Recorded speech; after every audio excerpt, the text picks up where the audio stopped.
And good morning, everybody. Congratulations. You made it through the week. Another week of putting together awesome products, making sure that they're safe, that they taste absolutely amazing, and that people are going to have good holidays. And if nobody else says it, because a lot of times quality and what we do in food safety goes unnoticed, I notice it, Cori notices it, and we wanted to say thank you because we really appreciate how you keep us safe. So good job this week. So with that, we'll start our chat here this morning. And hello, my name is Bryan Armentrout, and I'm with the Food Leadership Group. And if you're new to the chat, welcome. Pull up a seat and join us for an hour. We're going to have a conversation around a food safety topic. And if you're new, every week I bring on a new awesome guest. And if you're tuning in for the first time, you're going to be really happy because I have Cori Muse with Muse Food Safety Solutions, the founder of that organization, joining us today. So how are you doing today, Cori? I am doing well. Busy, but glad it's Friday. That's right. What's that old saying? If you want something done, give it to a busy person, right? Because they know how to get shit done. So that is true. Yeah. It's a curve still. As we were getting ready here on the chat here this morning for everybody, and you got to show everybody here in the audience, Cori, her earrings are awesome. Oh, I love the little crab earrings. Aren't those great? Look at this. Are those like, it's like little mittens, huh? Yeah, they've got like Christmas mittens on. So my business manager, Heather, if she's here, this was her final pick for which earrings to wear. So she made a good choice. Absolutely perfect. So one of the things, guys, if you're new to the chat that we love to do here at the beginning is we put in the chat where we are in the world. And I'm always amazed by this because I'm in Loveland, Colorado, where it's a chilly 28 F, so -2 or so C here today. Where are you at, Cori? I am in Edinburgh, Texas, way down close to the border. Is it nice and warm this morning, or how's your temperature outside? It was like 64 when I took Hayden to school, and it'll be 77 by the time I leave the office, probably. Wow. Yeah, that's we're not going to get to 77 here. That's for sure. And so as we start the chat here, and I put this in LinkedIn as well, just a picture of it because I'm so pleased by it. But back here in the background by my book, everybody can kind of see my new sign. I'm super proud of this, and so I actually got this on Amazon. So it's amazing what you can get on Amazon. So let's see. Yeah, so for some reason, Cori, your chat showed up in the private chat instead of because I'm a ding dong and I put it in the private chat. Hi, Stephanie. Good to see you. So Stephanie's always a great guest as well. So she'll be coming up at a point here in the future as well. So stay tuned to have Stephanie on as well. So, you got your E. coli in the background too. I love it. I see a little guy sitting on the shelf. I've got, what have I got in the back? I've got my E. coli too. And so I've got my E. coli, I've got salmonella, and I think that's Bacillus cereus, which is good timing. Oh, there's the chat comment. Perfect. Good timing, because that's kind of what we wanted to talk here about today with the holidays and everything, and how these little guys can kind of get in the way of your plans. But before we get started, everybody, please join us for a drink of your favorite beverage. Nice. When I recently visited a friend down in Texas as well, and he's from Mexico, and he had a coffee shop down in Merida, and he still gets coffee from his suppliers down there. And he gave us a bag of his coffee. Amazing! And he said, "Dude, you're going to be really surprised when you brew this up because you can taste strawberries in it." And he's right. You could, right? Now I don't know if he was just influencing me by that or what. But in the U.S., right, we're so used now to the kind of the Starbucks standard for coffee, right? This burnt to hell, bitter coffee, and it was such a refreshing change. Filled with mycotoxins too. I think they tested a lot of the Starbucks coffee, and it's no bueno. That's definitely bad. So with this, right, we're full bore into the holiday season and these type of things, and kind of what we wanted to talk here about is, kind of putting on our food safety cap and utilizing this outside of what we normally do in the manufacturing world. And really, Cori, as food safety professionals, the hat never really comes off, right? So when I'm in a restaurant and if I see the waiter, kind of do this and put his thumb inside the glass on the table and say, ew, what do you know? All right. I'll stop him and say, can I have a different glass with one without your thumb inside of it? And a lot of times too, that can kind of be risky, right? If you're a little bit too vocal around complaints relative to that, because, okay, are they doing something behind the scenes saying, okay, Mr. Smarty Pants, I'll get you, right? So you got to kind of be careful on that too. But we wanted to kind of give a good overview, right? Because in the past, it used to be, Cori, when you had family gatherings at a picnic or things like this, and Aunt Emily's potato salad and macaroni salad would be sitting out on the picnic table all frickin' afternoon, and bacteria would grow, and then all of a sudden everybody would get sick, and nobody was quite sure why. Well, now we kind of know why. So we want to kind of dive into different aspects of things to watch out here for in the holiday season. And that's why I'm so happy to have Cori on for this show, because she knows this stuff inside and out. This is really her expertise. So we're really glad to have her on for that.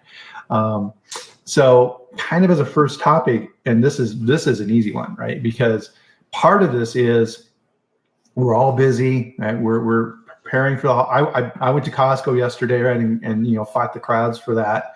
And we're buying all these things to get ready for our holiday meals, Cori, and we're like, well, maybe I'll just order some pre-made meals for myself, or maybe the entire meal for the guests that I'm having in through these different services that offer these shipments. What are you seeing out there around that?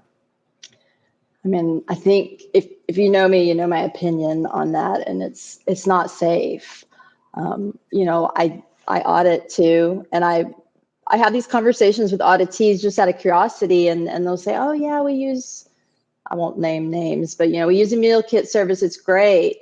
And they really have no idea that it's not regulated. When I ask them, did you hear what happened with Daily Harvest and the 400 people and all the liver failure? I mean, that was serious. They have no idea what I'm talking about. And so nothing's changed in the meal kit world. They're still not regulated. They're still making people sick. If you go to social media and read the comments, it's still about subscriptions and not food safety. So my personal opinion is I would stay away. I mean, the way I kind of think of this, Cori, is imagine you went to the grocery store and you bought a whole bunch of food. You bought some lettuce and some raw meat and maybe some raw seafood and all kinds of stuff. You throw it in a giant box, you go back home, and then you let it sit on your porch for 8 hours. Is that a good idea? Right. I mean, just imagine the bacterial growth, the cross-contamination, all of these type of issues. And people just expect this product to be good. And we're seeing all kinds of issues, right? I personally, I never buy those either. And I find it's usually the at-risk people that want to do it because they either can't go shopping or there's any number of reasons. But they should also know the protein that are in those meal kits are not high quality protein, and they're usually things with the highest micro load. Even if it's not pathogenic, I don't want to eat dead bugs, dead microbes, and so. You think you're getting a deal, but are you getting a deal if the turkey was temperature abused and at the end of dinner you're going to have diarrhea? I'd rather not. And as we've talked about here on the chat before too, they're utilizing delivery services that were not designed for food transport. UPS trucks and FedEx trucks are not designed for food. They're not temperature controlled. And imagine this giant hot box in southern Texas in the middle of the summer, essentially just cooking this stuff in there. Yeah, not good. No. Well, then the other side of it too is, so these companies have to compensate for this. And they're like, oh, geez, okay, we're going to be shipping to Cori in southern Texas all of this pre-made food in this insulated box, which kind of worked. So what we're going to do is jam a whole bunch of dry ice or blue ice or whatever in there with it. These boxes end up weighing 50 plus pounds. Now, if I'm a UPS driver, am I happy about that? No, right? No. I have a hard job lugging around these packages all day long at Christmas time. And now I've got this giant brick of a box that I've got to lug up to a porch. Am I going to gently place it? Nope. Right? No. No, and they may not even know food is in it, depending on the company. And Yeah. listen, they don't care. They're in a toxic work environment. You know what I mean? They're used and abused, and I find that I see a lot of videos, if you watch TikTok or Instagram Reels, and you'll see employees saying, "This is what I do because so and so didn't tip." And I've seen videos where they put it under their vent and they turn the heater on as high as it will go, and they drive with it, and they think it's hilarious because someone either didn't tip or they didn't tip enough. And that's always a fear I have when I do grocery delivery or any kind of delivery. With grocery delivery, I know the store that I'm ordering from, and I kind of gave them a few test runs with my temp guns and asked them how they do things, and kind of slowly it took a little bit for my trust to be there. And I'm not saying you can't use those services, but you should talk to them. You should, like HEB has a whole room dedicated to where they stage their food in a temperature controlled area, versus some other companies that are very large that stage it in a room that's not temp controlled. And you can't tell me that that's safe. And how long did they do that? I don't know. Was it there all day? Did they pick in the morning to save time because they had more picks in the afternoon? There's a lot. But if you go to social media, it is very eye-opening. I have an account I follow called Not So Secret Menu. And let me tell you, I've X'd off some restaurants just by watching the workers in these places showing us, this is how the food's really made. This is what's really going on behind the scenes. It is grotesque. Ooh, well, and at least at a HEB, by the way, HEB, fantastic retailer, right? They do an amazing job. And they actually have some of their own food production facilities, right? So they make a lot of the dairy products that they sell themselves. I love HEB. And they have employees, right? So if there's a problem, they can go back to the employee. The employees get training, right? Versus a food delivery service, it's just whoever, right? You don't know who they are, and odds are, even if you have a problem, they're long gone, right? You don't even know. Have they been trained? Do they have any idea? Probably not. I've seen videos, Cori, of we all have these Ring cameras now, of a lady standing there waiting to deliver at the door some food for somebody, and she's standing there eating the fries out of the bag. I know but they don't see a problem with it. That's what really blows my mind, is that you confront them and they're like, "How dare you? Are you crazy?" Like I'm the crazy person. I'm the idiot. And yeah, it's exactly. It's kind of like Lance is saying here. They just assume, right? Food safety goes with this ease and convenience, and that somebody has thought of this, and odds are they haven't. No, and that's what's scary, is the general public trust. If they see a video and they see somebody saying, "Hey, make this recipe," they just blindly trust them, and they don't stop to think. Sometimes I don't stop to think. I'll be honest. Like, I've had Omero come in the kitchen and be like, "What are you doing?" And I'm like, "What do you mean? What am I doing?" And it didn't even dawn on me that what I'm doing is cross-contaminating, or it just sometimes slips your mind. And so to me, I just think it's criminal for companies or influencers to tell their thousands, if not millions of followers, "Hey, here's a recipe that's sure to make your family sick. And if you don't mind, if you get diarrhea, if a small child gets it, they could die." And one step further, babies don't have the same immune system as us. They haven't even developed some of the inflammatory responders that they need to fight off infections. Those don't even exist in their body yet. So it's a little ignorant for people to think it's going to help, it's going to help their immune system. We need to make them strong. No, that doesn't apply to at-risk people. That might apply to you, but that doesn't apply to small children. And guys, diarrhea is not normal. Bloating and gas and stomach cramps is not normal. And so I urge everyone, if you have chronic stomach issues, to really look at your food safety. Look at your fridge, look at how you handle food in your kitchen. Get a thermometer out, check your oven, I mean, there was a time I was getting sick and we found out our oven wasn't meeting temperature. So you were undercooking your food and you didn't even know it.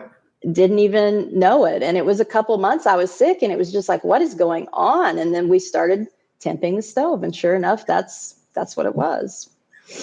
Yeah, I recently bought on Costco, good old Costco, wireless temperature probes for cooking. And I used it at Thanksgiving for the turkey. And so you stick it in there, excuse me, and it goes through, right? And it's showing you the entire temperature curve on a graph, which, right, techies, we love that.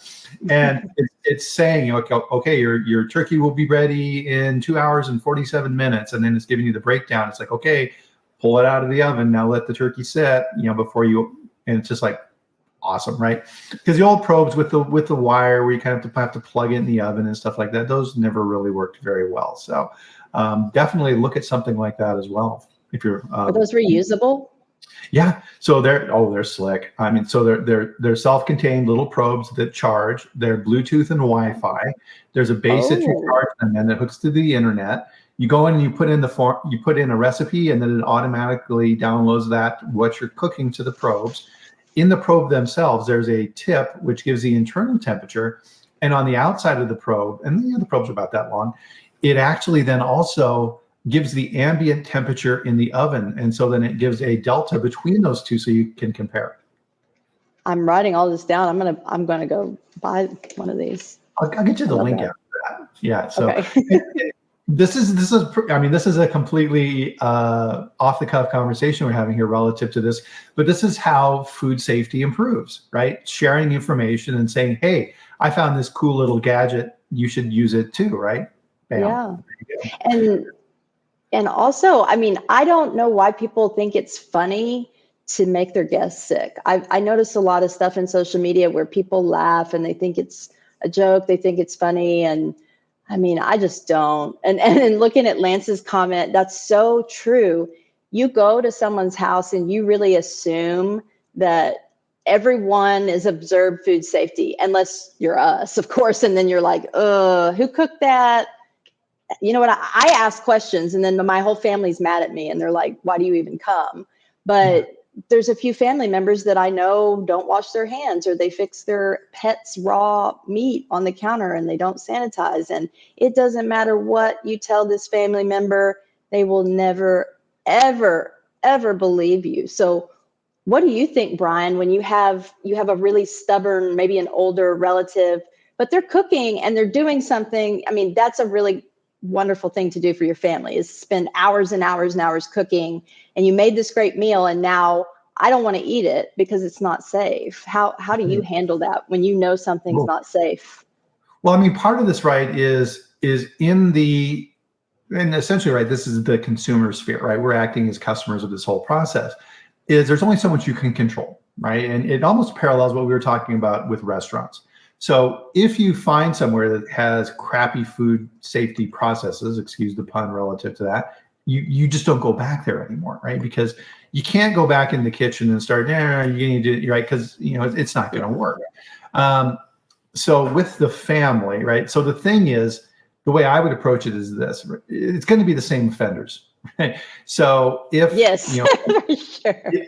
If you're going to that family member and they are constantly doing this, well, number one, hopefully they're not the host, because that's where you're going to cause the most damage, is if they're the host, because they're going to be the one cooking the big things, the turkey or the roast or things like this. And what I do in those type of situations is, okay, what did that offending party bring to Lance's point, to that potluck? And I'm not eating those things, right? Because part of this too, right, is how does the logistics of that whole get together work? So you normally in our family, right, we have one person who's hosting. So my sister's hosting Christmas this year, and I do Thanksgiving. And so I do the big stuff. I roast the turkey and things, right, that are very difficult to bring. And then everybody kind of brings different dishes, and everybody will sign up for different things. Oh, I'm bringing the dessert, I'm bringing green bean casserole or what have you. And then we will cook and prepare those things here. and then put them out. Because part of it is everybody is almost making, like you're monitoring them, you mean? yeah, Like kind you of. have them. I think probably almost too, Cori, it's almost instinctual, right? Yeah. It's just built into my hardwire of what's the safest way to do these things. But you also have to think about these things, consciously as well, right? So part of this is think about that supply chain, right? Again, this is where our food safety training comes in. So if your brother, who may not have very good hygiene habits, is making his food at home, he's a bachelor, right? And okay, well, that's minus 10 points. And making that side dish at home, letting it sit on the counter, throws it in the back of the car, drives how far to your house? Hours? Yeah. Then it sits on the counter until people eat, right? Okay, next year, try and figure something out for him to bring that's not going to cause damage. Hey, can you bring some bread? Chips and soda, prepackaged Exactly. chips and soda. Right. Yeah, he's not bringing the sushi, right? And so that's Oh God. Oh God. right. I don't know. Sometimes I eat before I go because I have a host that's very bad and you can't tell them anything, even though this is what I do for a living. It's kind of funny, but I eat ahead of time and then I kind of like poke at the plate. And if there's a dog, that's always great because you can feed the dog something and then they don't even know you did it. It's gone. Well, and part of this too, and this is kind of interesting how this conversation is playing out because I mean, it's a microcosm of what we do professionally because, okay, there's the supply chain, there's all these different materials that are probably being abused in some way. What are the risks for the different types of products? And then the other side of that is the consumers, right? So you've got, to your point, Cori, you've got babies and little children and toddlers and grandma and grandpa are coming over and all these type of things, right? So odds are, you're hitting that entire gamut of food safety risk. Yeah. Yeah. And people like us, we're almost doing, and the things you're saying, it sounds like you're making a risk assessment because I heard you take off points. So we're doing a risk assessment. I know in my life, everything I do is almost a risk assessment, but others aren't. And then some are. I have a family member that's pretty much a friend of the family. She's this little old lady, my best friend's grandma, and I don't know how she does it. It's tribal knowledge. And sometimes she knows more about food safety than I do, but she doesn't have a formal education. And it's really interesting to go to her house and learn from her and the amount of knowledge that she has, back in the Great Depression when they had to get real creative cooking. Yeah. But I think part of it, right, is learning from those sources, which is awesome. But I mean, part of this too, right, is you're not going to build Rome in a day. So maybe, I mean, if you can just teach a family member who's particularly egregious that, okay, use this cutting board for raw stuff and only use this cutting board for fresh things, right? So lettuce or things like this. It's okay, we're going to cut up the raw meat on this board. Okay, great. Now let's clean and sanitize that board. Awesome, good job, right? So if they can learn that, and a lot of times with food safety too, right? It's kind of this, log curve, right? So if you can go in there and you can knock out the biggest risks, that's the biggest return with the minimum amount of family friction, right? It's like, there you go. Yeah. Have your eye on the turkey or the chicken. Have your eye on the ready to eat stuff, and that kind of brings me to another thing about taking advice from strangers. Like we were talking about influencers and social media. Man, social media is a scary, scary place. Yeah, definitely. And so part of this too, right, is with social media influencers. Why are they doing this? Are they doing this to share with you this new cool? No, this is a business, right? They're trying to come up with a new way to sell you something. And what is an entrepreneur, right? An entrepreneur is this go-getter who's out there trying to create this business.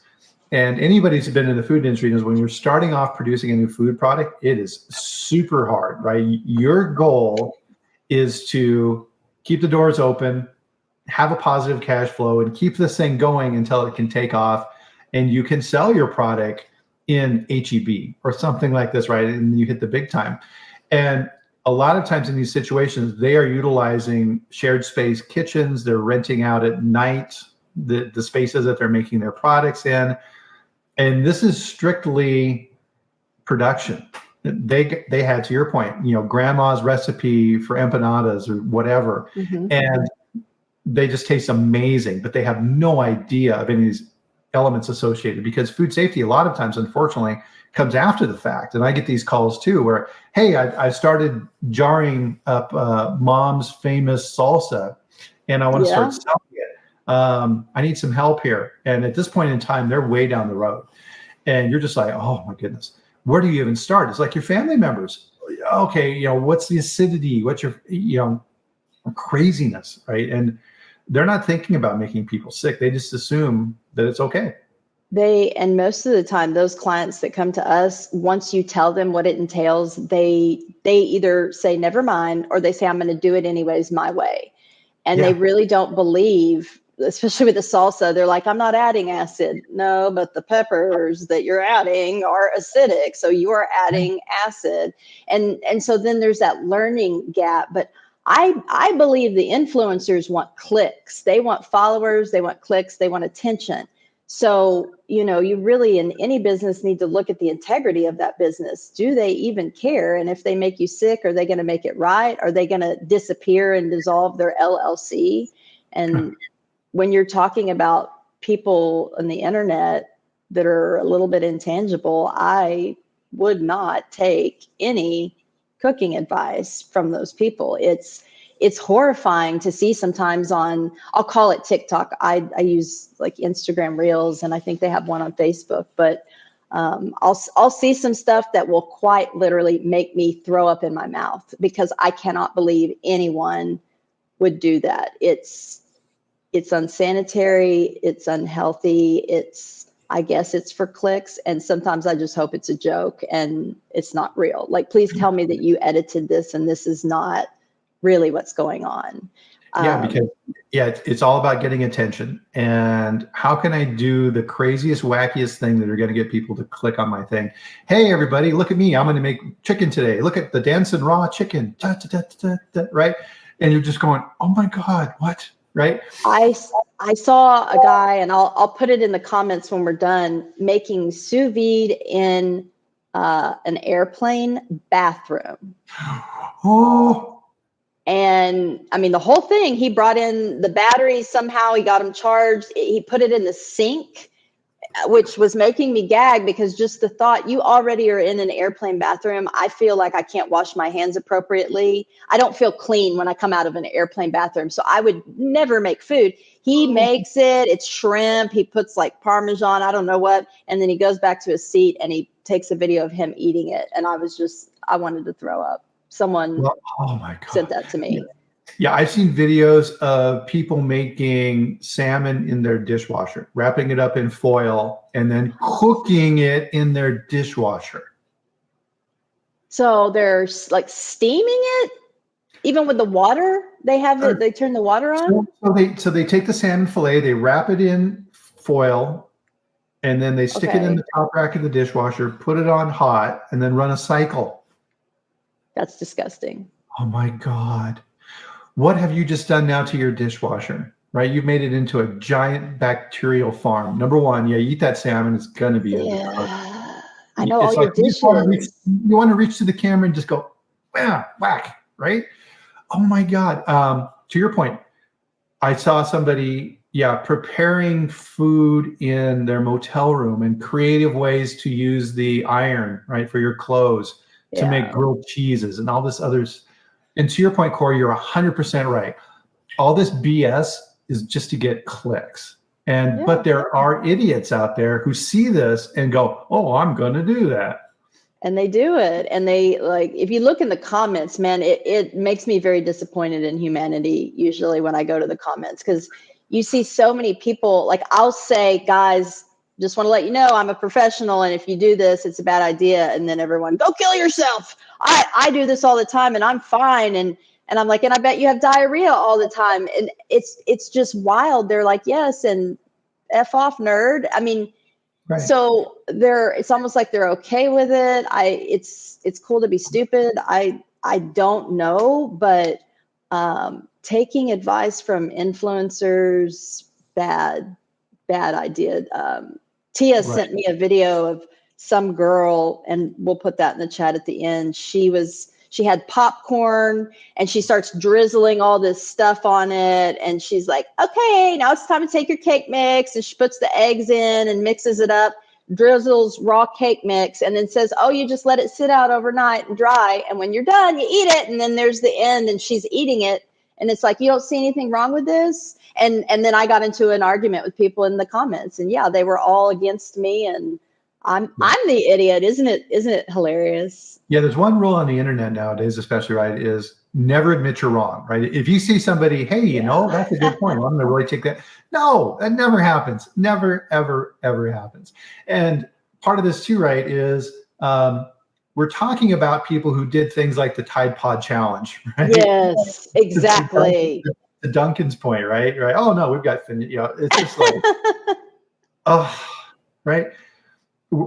If we're looking on that IQ bell curve, right, we're kind of sitting down here on the low end of that. We're rolling back. Social media is making everybody like roll back down the curve, because if you listen and you absorb it, I'm afraid it rots your brain and it makes you lose critical thinking skills. I don't know. Oh my goodness, yes. I was thinking about some other things that kind of popped in my head too, relative to the home side of things too. Think about this. Let's say you're eating at your family member's house and they like exotic pets, and they have a pet iguana or some other crazy pet, a snake or something like this. Parrot. We know in the food industry that those things are carriers for salmonella. Oh, look at cute Jub. Oh, look how the cute iguana, right? Oh my goodness. And they let them walk around everywhere. Everywhere in the house. And I'm not sure, lizards aren't potty trained from what I know. So what are they leaving all around your house? Oh my goodness. Other thing to worry about, and this is if you have a special situation on this, and Dr. Powell Dr. Marshall was talking about this at Eurofins, and allergens, right? Yeah. So allergens not only impact the person who has the allergenic reaction to, let's say, soy or something, it impacts the entire family, because now you need to take that into consideration for all the things that people are eating. But if you're going to family members' homes, they don't know that. And if you have a child who has a severe allergic reaction to soy, to your point, Cori, trying to educate on that, to teach those people of, and again, cross-contamination and ingredient labels and all these type of things, good luck.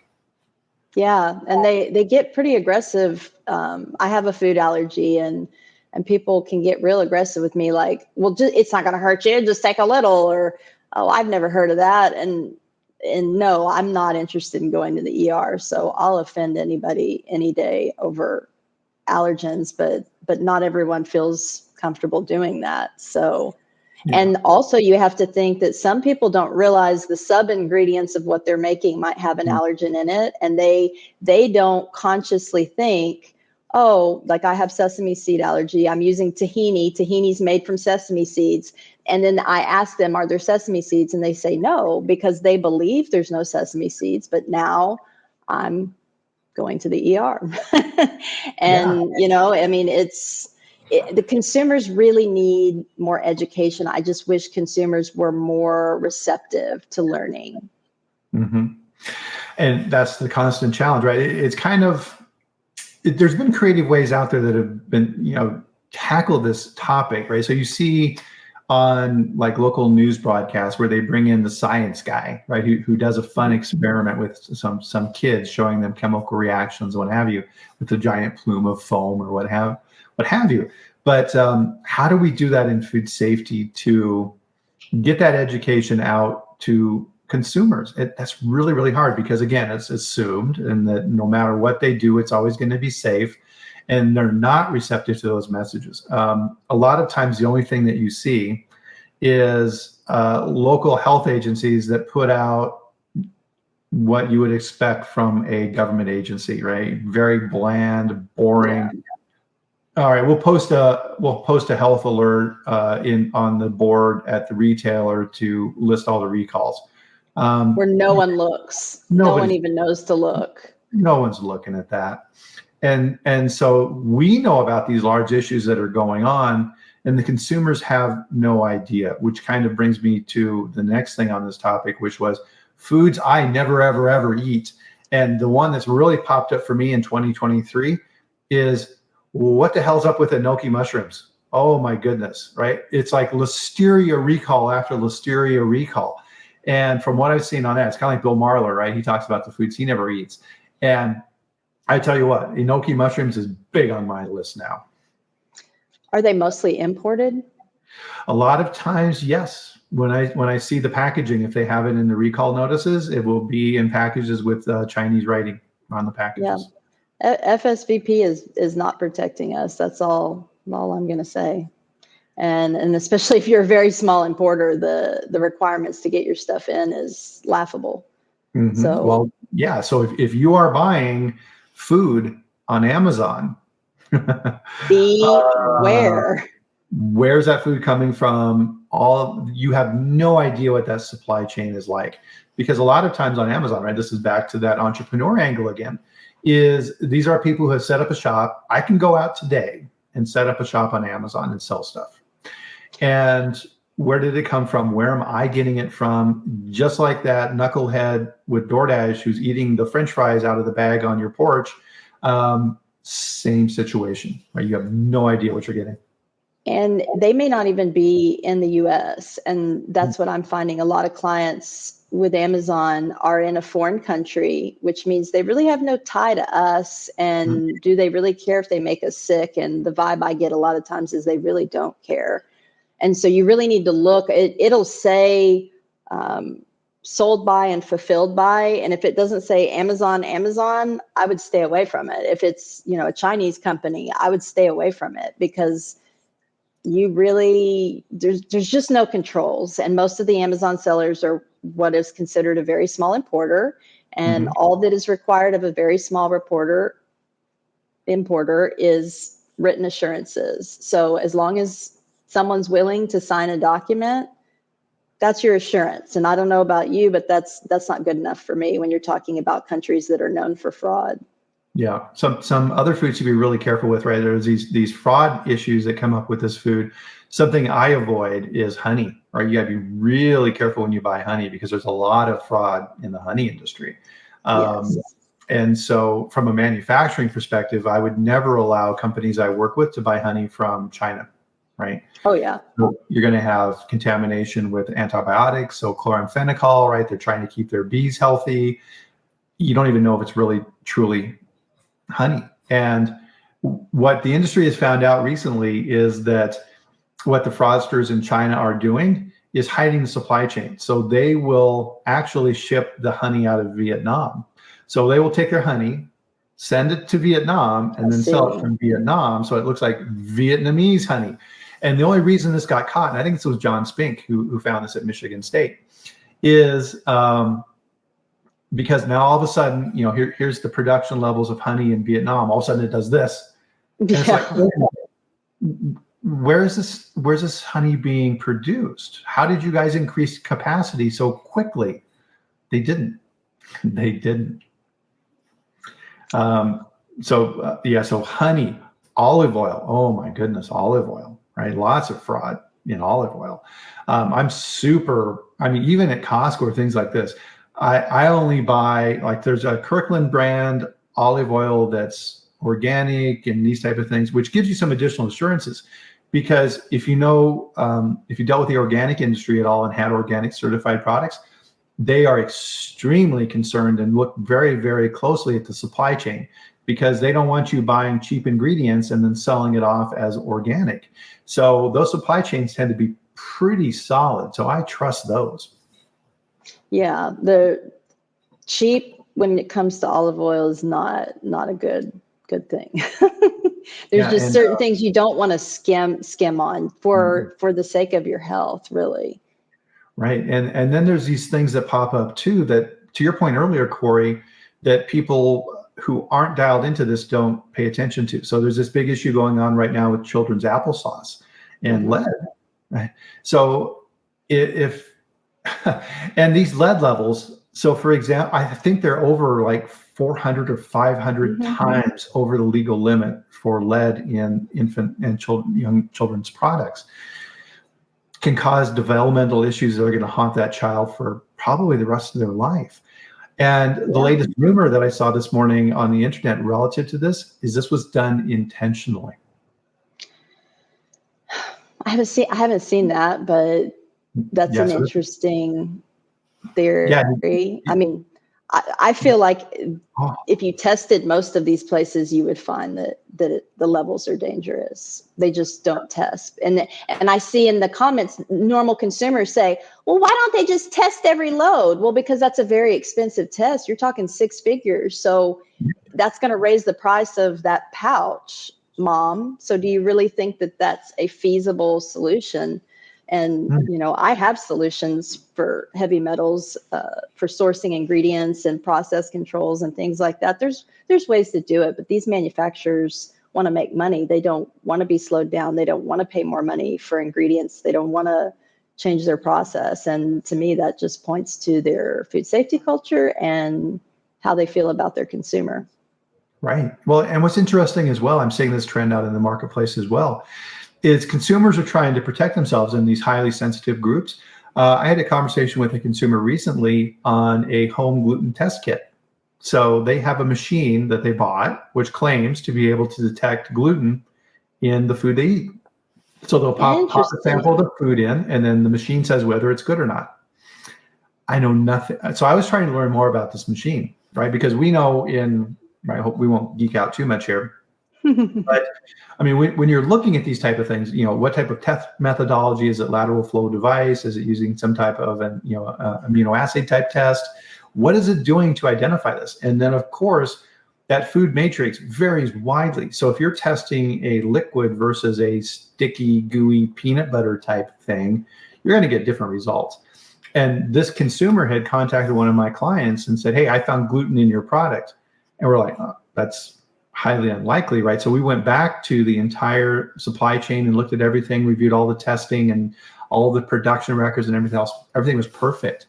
But in this consumer's mind, there was gluten in that product. Yeah, and that's another risk too. I see a lot of things in social media trying to sell you things like food sensitivity tests and this and that, and it feels predatory in my mind, especially when you're talking about testing kits, because the first thing in my mind was, let me see the validation study. And does that company even know what validation means? Or are they just trying to sell something to people that have a food, a serious health condition, and they really want, this solution to help them, and it's not going to help them.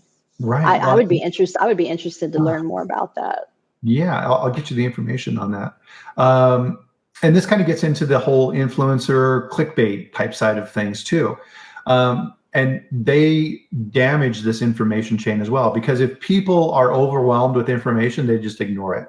So spend any time on Twitter or any of these type of things, right? The 9 deadly things in your coffee that are killing you. Click here for more information, right? Really? No, they just want to sell you something, right? Being able to sort through that. So if I'm a consumer and I'm just, Joe Schmo, and I don't know what the information that we have as experts, now I'm getting scared. And after a while, I'm just like, okay, well, everything is dangerous. Fine, whatever. I'll just keep doing what I'm doing. It's worked so far. I don't get sick that often, so I must be okay, right? And you can kind of see where that attitude your family members have come from, right? Because they're deluged with this stuff all day long. And they just, you learn to block it out. Yeah, I've seen videos where they kind of make fun of that. They have a guy that goes into the store and he picks up the cereal and he's like, no, I can't eat this. And then he goes to the water bottle and he's like, oh, it's got plastic. I can't have this. And then by the time the shopping trip is over, he doesn't really have anything in his basket. So it is like everything. And I feel that way sometimes too. And like, Omer was like, stop it. Cause I was like, we can't have the wooden cutting boards because I think they're unsanitary. But then after the PFAS stuff came out, I decided I don't want to use those boards anymore, because studies are showing that just the cutting and the little bit of microplastics is affecting women and their hormones. So I said, no more of those. And he's like, but you made us throw out the wooden ones because you said they were unsanitary. He's like, no, we got to bring the wooden ones back. Right. Yeah. You know, yeah, I mean, it's just. Yeah, those plastic cutting boards used to be everywhere. Right. And yeah, I mean, just the act of taking your knife across those boards creates little channels, and they don't heal, right? Those little channels stay, which again gets back to the importance of baby steps. So if we can just teach our family members, okay, guys, always have at least 2 cutting boards. One cutting board is for raw, and it's only for raw stuff, and the other one is only for cooked stuff. Right? If you can get that in their head, that's a giant step forward. The other one I would say would be hand washing, right? Oh, yeah. We can at least teach people, because people understand that, right? They may not be. Did you see, I think it was Francine or maybe Matthew that posted the video with the guy washing his hands, like just the fingertips, like after every step, or maybe they sent it in a private message. I don't know. I always send the horror videos to the group of people, you know, the kind of the same group of people. But the guy, after every step, he handles eggs, and then he goes to the sink, and he just doesn't even use soap. He just rinses his fingertips, and it's like, ugh. And everybody thinks it's funny. And I don't know. I don't think it's funny. Yeah, it's, oh my goodness. Yeah, we see it everywhere in not only our space, but everything else, right? There's these giant information wars going on, and you don't necessarily know what's true. And actually, you know, that skepticism may kind of be a good thing, right? We may be, as consumers, maybe we're starting to figure out that trusting in whatever it is, right? Political, food, these type of things, not a good idea, right? Yeah. Just because it's on the internet doesn't mean it's true. You need to go out and do some fact checking, right? You need to find out more information. You need to do some double checking. You need to figure out better ways to figure that out. And just like in our manufacturing facilities, you know, the best way to transfer this information is one-on-one, and explaining the why. Why do we wash our hands, right? Yeah. And what is the benefit of that? And it's the same with our family members too. And doing it, to your point, Cori, and we see this in plants too, right? Is you never get your message through by going out to the plant floor and yelling at people, right? Yeah. As soon as you walk away, people are like, screw him, right? He jackass, right? He's always a mean old bastard. Go back to your office. And, you know, if we can at least, you know, instill these methodologies and these things at home, we can take the lessons as food safety professionals we learn on how we can properly influence our direct sphere of people on proper processes, use that same psychological methodologies in the plant, right? They're the same skills. And that's kind of the weird thing in what we do, right? Is that it applies. And I say this sometimes too, Cori, is that if you work in food safety and quality assurance, we stick our nose in lots of stuff. Yeah. And it's true at home too, right? And we can't, I think that's part of who we are as people, is morally, we just can't turn it off. Right? If we're at the restaurant, if we're at the family gathering, if we see something, we're probably going to say something. Oh, yeah. And figuring out that diplomatic way is hard. It really is. Yeah, I mean, to Wanda's point here, good to see you, Wanda, is they may understanding, but they still don't want to do it, right? And if somebody's stubborn, right, we all have the stubborn family members, like to your point, I've been doing it this way for 25 years and nobody's, you know, right? Sometimes you just can't break through. And some people, the more you try and communicate, the bigger the pushback you're going to get. And so you have to pick your battles sometimes too. That's true. Some it's a people complex issue. Yeah, some people only learn the hard way. Right? It's like, all right. So, all right, I'm going to box you in so that you're the only person that gets sick, right? And I'm not going to say I told you so once it happens, but I told you so. Yeah, right? But they still won't believe you. I have a family member that does it, and I say, I know exactly what happened. It was that raw meat. You didn't wash your hands, and I watched you fix the sandwich, and no. I'm like, okay, well, what do I know? Here's another food which unfortunately is on my list now too, because there's a big recall going on, right? Is oh my goodness, right? So cantaloupe, we known about cantaloupe for a while and the issues with cantaloupe, and Doug was talking about this as well. Of you may be doing more damage at the manufacturing level by washing them Yes. than not. And now stone fruits, right? We're seeing issues with plums and nectarines and things like this. It's like, no, but the thing that I avoid, and everybody on the chat should avoid these too, and this is a huge culprit, is all these convenient, and I think this is the point Dylan was making earlier, right? Fast, easy, and convenient generally equals higher risk. So if you're going to the store and you're buying that package of pre-cut cantaloupe in a package and it says special $5 off, meaning it was yesterday's production, right? Yeah. That's a risk, huge risk. Don't do that. It's a risk even when it's fresh. Yeah. I mean, fresh cut produce is high risk stuff, and it doesn't take a lot of work to get a knife and a cutting board and cut it up. I know that that's an unpopular thing to say, and go to Costco or go to Sam's and get a bunch of containers, Pyrex, plastic, whatever you feel comfortable with, and do meal prep. And it's cheaper. It's a lot cheaper. We've got inflation, and it's safer as long as you're handling it properly. And it's better quality too, because it hasn't been moved around on a truck and gone through all these extra steps that it didn't need to go through. I think the convenience stuff is really detrimental. It's not worth it to me. Convenience always comes at a price. So what price is it? Yes. So something else to think about as well, and right, it's kind of, we're probably bumming everybody out for the holidays. It's like, oh, Merry Christmas. But, right, we're the Grinches here today, right? But really, food safety is all about awareness, and so part of our obligation is to help teach other people who don't know what we know, and figuring out those strategies of how we do that. Right, it's exactly what we're doing in a food plant.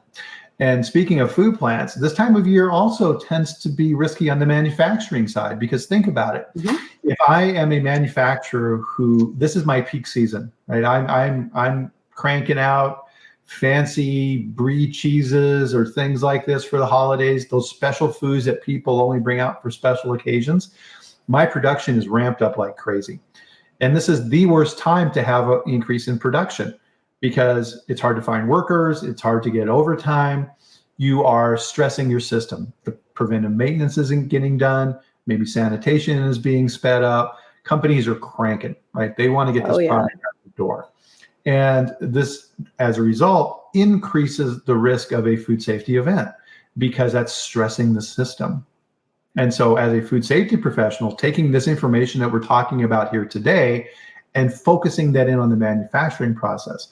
And I've said this with my clients, and this time of year, I always kind of drumbeat this is the time of year where we need to be extra careful manufacturing because of what I just talked about. For sure. Yeah. And if you're one of the people that's been there for years, then it's really your duty to watch over the ones that are less experienced or they're not trained. And management always needs to remember it's your job to train people. So if people aren't doing what they're supposed to do, you need to look at yourself and say, why aren't my employees doing what they're supposed to do? Exactly. And this is the time of year, make sure that if you have temp workers, right, that's a huge risk, that your temp workers are only involved in manufacturing areas where they're not in contact with food. So, okay, fine. Welcome to the team, temp worker. We've got you sweeping out the warehouse, or we've got you palletizing finished product that is in a nice case, and you're hand stacking the stuff at the end of the line. Never, ever have your temp workers involved with direct food safety contact areas, right? Bad idea. Yes. Yeah, there was a video that I saw from an ice cream company that had a recall, and they were doing small novelty things. And they had this video on their website, and obviously they were proud of this video. And the amount of food safety mistakes, it's part of a training I do now, because there's so many food safety mistakes in this video. It's just like, people touching the tops. It's just like, okay. It's wild. I see what why they'll post on their website for everybody to see. It just shows you how ignorant they are. I mean, Right. Not a good advertisement. Definitely not. So as we're kind of thinking about all of this, Cori, and definitely we're covering a ton of ground here, which was kind of the purpose, right? Is kind of an overall view of things. What kind of main lessons are you thinking kind of summarize everything that you like people to take away from our talk today? I mean, don't trust social media. Don't trust the internet would be my number one piece of advice. And if you have a question, don't ask Google, ask an expert, because Google and AI even, they can't do the same risk assessment that we can do. It depends. We need to understand the situation. Don't be afraid to ask. And it's always fun to see these videos and want to make these things, but think there's probably a safe way to do it. Even though the one they're showing you isn't safe, you think about it, what's the safe way to do it? So beware, look out for those family members. Don't be afraid to speak up. It's much better to make somebody, kind of mad at you than be in the bathroom all day sick. It's not good. And even further, it could be worse than just diarrhea. It could be pathogenic and you end up in the hospital. So That's safe. A very good point. So what's worse, having grandma be a little irritated with you, or going to grandma's funeral in a couple weeks? Yeah. Right. You don't need to communicate that in such gloom and doom terms, but that's what we're thinking, right? And that's the burden of what we do in food safety, right? We understand these things and we see them. So communicating that information and not in a scolding, mean way, but in ways that, help guide these people to protect them, because that's what we're here for. And I think it's kind of the overall theme for our chat today, Cori, which is the information that we have shouldn't just be bottled up in what we do at work, right? We see the direct results of our actions, which is really kind of cool, in our family. And the end results of that and helping to protect them is just as important. Yeah.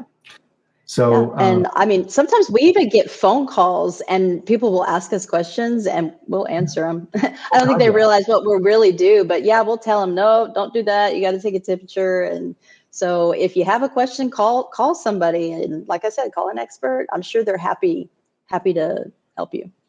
100%. And yeah, don't be afraid to share your knowledge, because everybody on this chat today, you're experts too, right? So the more that we spread this information, the more we share food safety, right? It's not a point of competition. The more we share, the better. So as we kind of close out today here too, Cori, anything coming up that you'd like people to know about?